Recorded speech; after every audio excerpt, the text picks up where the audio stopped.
Yun o. Gawa ni ma'am yan. Ang galing yun. Ano yan, gawa water lily yan. So si madam ang gumawa.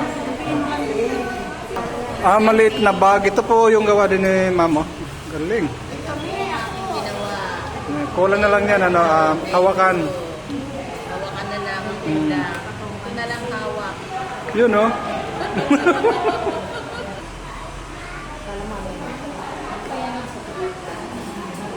Yan ang gawa nito.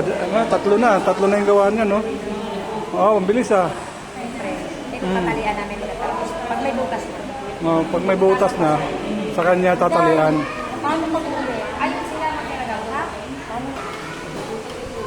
Yan po. Marami po sila dito.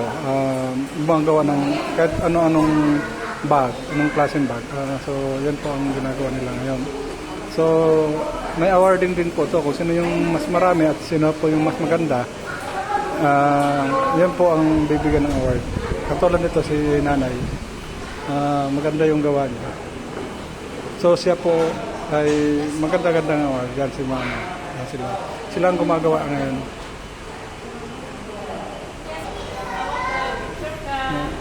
Ito seryoso. Pipirma na siya kasi ano na yan, mamaya may awarding na.